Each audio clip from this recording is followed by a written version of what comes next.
ಕೇಂದ್ರದಿಂದ ಮೂರನೇ ಬಾರಿಗೆ ಇವತ್ತು ದರ ಏರಿಕೆ ಆಗಿರುವಂಥದ್ದು ಪೆಟ್ರೋಲ್ ಮತ್ತು ಡೀಸೆಲ್ ಮೇಲೆ.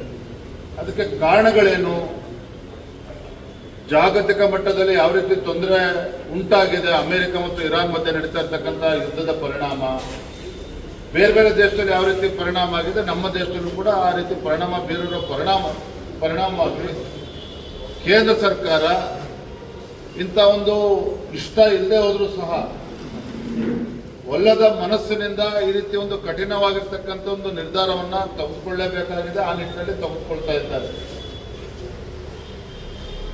ಆದರೆ ಇವತ್ತು ಮಾನ್ಯ ಮುಖ್ಯಮಂತ್ರಿಗಳು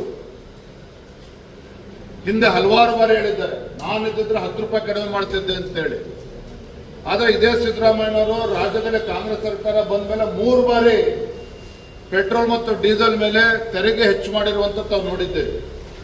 ನಾನು ಹಾಗಾಗಿ ತಮ್ಮ ಮೂಲಕ ರಾಜ್ಯದ ಜನತೆಯ ಪರವಾಗಿ ಮಾನ್ಯ ಮುಖ್ಯಮಂತ್ರಿಗಳಿಗೆ ವಿನಂತಿ ಮಾಡ್ತಾ ಇದ್ದೇನೆ, ಜಾಗತಿಕ ಪರಿಸ್ಥಿತಿಯನ್ನು ಅರ್ಥ ಮಾಡಿಕೊಂಡು, ದೇಶದ ಪರಿಸ್ಥಿತಿಯನ್ನು ಅರ್ಥ ಮಾಡಿಕೊಂಡು ತಮ್ಮ ಹೊಟ್ಟೆ ತುಂಬಿಸ್ಕೊಳ್ಳೋಕೆ ಇವತ್ತೇನು ಇಲ್ಲಿ ಪದೇ ಪದೇ ರಾಜ್ಯದ ಜನರ ಮೇಲೆ ಬರೆ ಎಳೆಯುವಂಥ ಕೆಲಸ ಮಾಡಿದ್ದೀರಿ.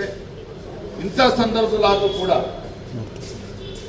ರಾಜ್ಯ ಹೆಚ್ಚುವರಿಯಾಗಿ ಹೇರಿರ್ತಕ್ಕಂಥ ತೆರಿಗೆಯನ್ನ, ಪೆಟ್ರೋಲ್ ಮತ್ತು ಡೀಸೆಲ್ ಮೇಲೆ ಹಾಕಿರ್ತಕ್ಕಂಥ ತೆರಿಗೆಯನ್ನ ಇಳಿಸುವಂತ ಕೆಲಸ ಮಾಡಬೇಕು ಅಂತೇಳಿ ರಾಜ್ಯದ ಜನತೆ ಪರವಾಗಿ ತಮ್ಮ ಮೂಲಕ ನಾನು ಆಗ್ರಹವನ್ನು ಮಾಡ್ತಾ ಇದ್ದೇನೆ.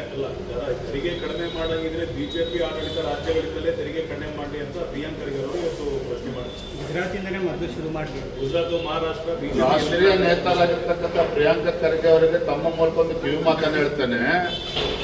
ಅಂತಾರಾಷ್ಟ್ರೀಯ ರಾಷ್ಟ್ರೀಯ ಮಟ್ಟದ ವಿಚಾರಗಳನ್ನ ಬದಿಗಿಟ್ಟು ನೀವು ಈ ರಾಜ್ಯದ ಮುಖ್ಯಮಂತ್ರಿ, ಈ ರಾಜ್ಯದಲ್ಲಿ ಫಸ್ಟ್ ನೀವು ನಿರ್ಧಾರವನ್ನು ಮಾಡಿ ಇಡೀ ದೇಶಕ್ಕೆ ಮಾದರಿ ಆಗ್ತಕ್ಕಂಥ ಒಂದು ನಿರ್ಧಾರವನ್ನು ತಾವು ಮಾಡಿ ರಾಜ್ಯದ ಜನರಿಗೆ, ಬಡವರಿಗೆ ಅನುಕೂಲ ಆಗ್ತಕ್ಕಂಥ ನಿಟ್ಟಿನಲ್ಲಿ ಏನು 3 ಬಾರಿ ತೆರಿಗೆನ ಜಾಸ್ತಿ ಮಾಡಿದ್ರಿ ಪೆಟ್ರೋಲ್ ಮೇಲೆ, ಡೀಸೆಲ್ ಮೇಲೆ, ನಿಮ್ಮ ಮುಖ್ಯಮಂತ್ರಿಗಳಿಗೆ ಮನವರಿಕೆ ಮಾಡಿ ಬುದ್ಧಿ ಹೇಳಿ ಅನುಕೂಲ ಆಗ್ತಕ್ಕಂಥ ನಿಟ್ಟಿನಲ್ಲಿ ರಾಜ್ಯ ಸರ್ಕಾರ ನಿರ್ಧಾರ ಮಾಡಲಿ, ಇಡೀ ದೇಶಕ್ಕೆ ಮಾದರಿ ಆಗ್ತಕ್ಕಂಥ ಒಂದು ನಿರ್ಧಾರನ ಅವ್ರು ಮಾಡಲಿ.